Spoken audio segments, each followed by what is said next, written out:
Welcome back. In today's video, we want to determine the phasor counterparts of the following sinusoidal functions. So we can go ahead and start with signal 1,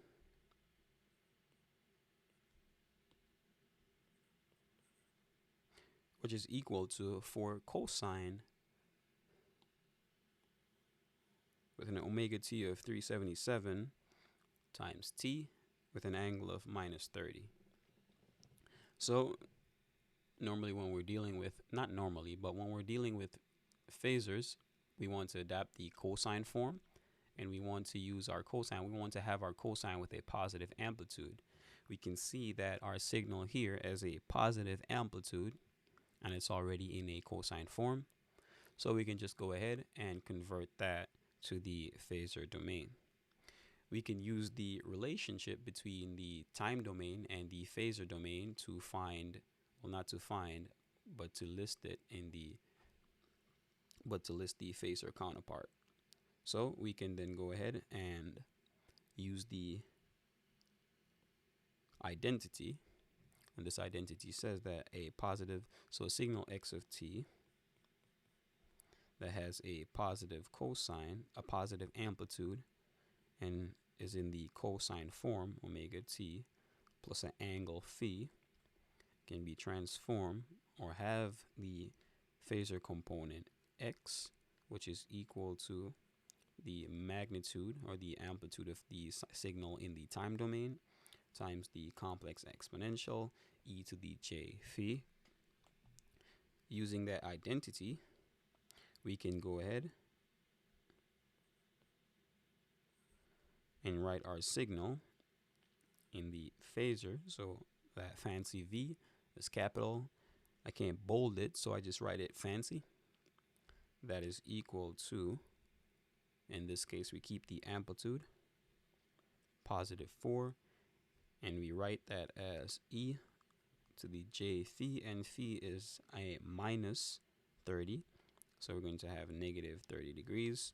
And as always, we can write that in our shorthand notation with it as a magnitude of 4 and an angle of 30 degrees, and that's in volts. We can then go ahead and our signal 2, which in this case we see that it has a negative amplitude and it's in the sine form, so we definitely want to change that to a positive cosine. So do that. So we're working with signal 2 or function 2 to transform a negative sine to a cosine. We use the trig identity, and that is cosine of x is equal to plus or minus sine of x plus or minus 90 degrees. Here we see that we have a negative sine and also have a, what is our angle? Our angle is positive. So we can then go ahead and add, well, let's think about that again. So you can convert that first to a positive sine and then convert that positive sine to a positive cosine. And the formula that I have here, or the trig identity that I have here, is a cosine, but we get a cosine from a, so the trig identity, we get a cosine from a sine signal, and if that sine signal is negative, we add 90. So basically what we're saying is that our signal 2 is equal to negative 2 sine of 8 pi times 10 to the power of 4t. I'll write that as follow, with the angle of positive 18 degrees. So our negative sine, we're going to add an angle of 90. So we can go ahead and do that. So that we're going to end up with a 2 cosine 8 pi e to the 4 times t, and 18 times 90, we end up with 108. So now we have an angle of 108. That's in degrees. We can go ahead and use the same relationship between the time domain and the phasor counterpart of the function in the time domain, and we'll end up with 2 times the complex exponential e to the j 108. And as always, we can write that as follow. And that's in volts. So that's it for that one. So that would have been v of t. That's in the time domain. And the phasor counterpart of that signal is v, which is equal to a magnitude of 2 at an angle of 108. We can then go ahead and do signal 3. So signal 3 again, we have in signal 3 a positive sine and a negative cosine. Let's write that out. So v of t is equal to 3 times sine with omega t. Let's write that as 1 e to the 3 times t plus 53 degrees minus a cosine signal, same angular frequency, minus 17 degrees. So we can use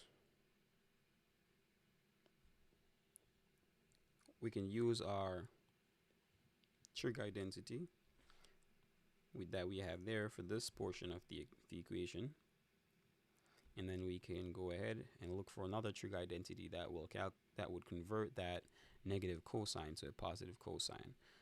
So that is going to equal a negative cosine.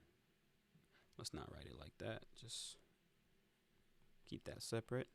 So cosine of x is equal to minus cosine of x plus or minus 180.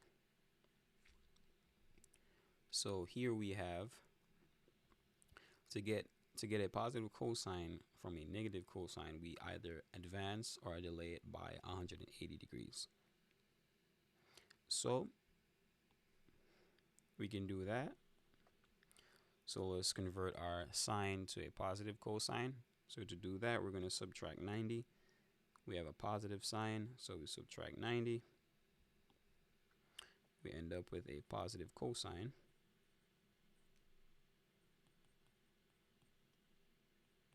So 90 plus, 53 minus 90 is negative 37. So that would be negative 37 degrees. Then we convert our cosine to a positive.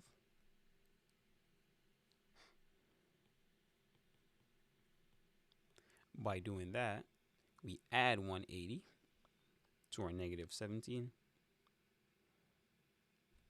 So basically what we're saying is that for angle is negative, we add our 180.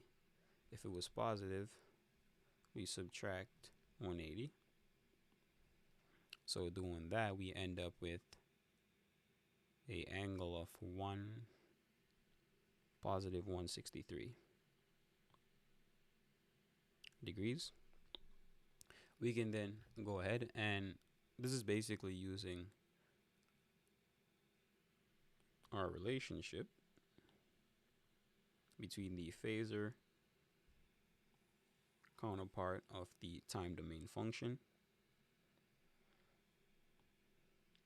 So that is going to equal to, first one has a magnitude of 3 e to the negative j 37 degrees. Second one is positive. Well, both are positive. 4 e to the, that's positive j 163 degrees. We can then go ahead and use Euler's identity to convert that to rectangle form, and then from rectangular form to polar form, because we want to add. So if we're going to add, we have to convert that to rectangle. To add these, we convert them to rectangle, and then add them, then convert it back to polar form, which in fact is in the phasor. So this is already in the phasor domain, or this is the phasor counterpart of that signal. So all we're doing now is adding both phasor counterpart. So it's easier to add in rectangle form. To do that, we're going to use Euler's identity.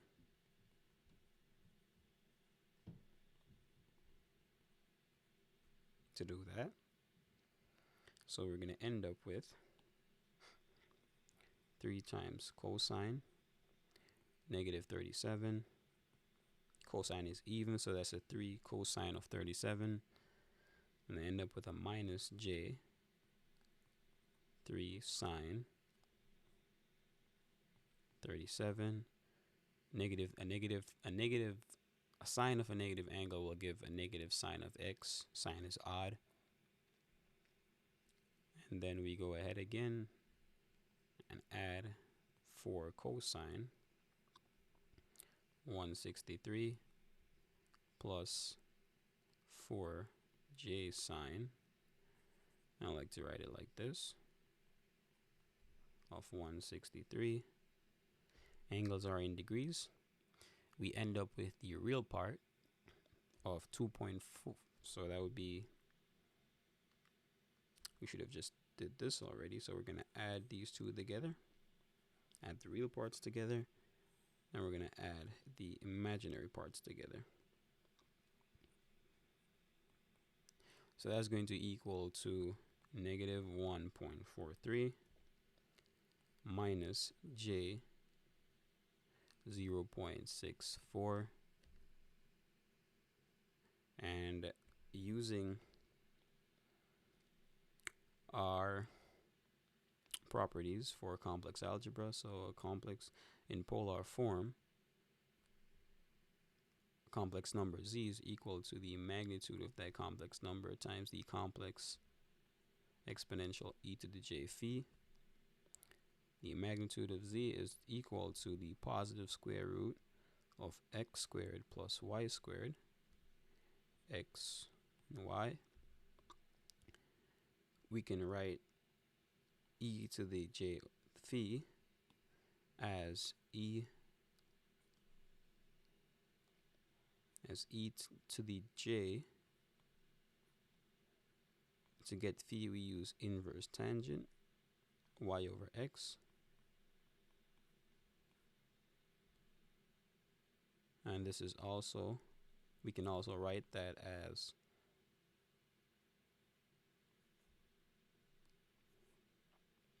inverse tangent of y over x, and phi is equal to inverse tangent y over x. So to get our magnitude, we use, and we should have written these in x because we're dealing with x in the phasor domain. Capital bold X. So here we now get the magnitude of 1.57 and a complex exponential of e to the negative j 155.9 degrees, which ultimately we can write that as 157, magnitude of 157 and an angle of negative 155.9 degrees. And that's in volts, and that's still in our phasor. That's still in the phasor form, and that's the phasor counterpart for the signal v of t. So that's it for today's video. See you in the next one. Bye.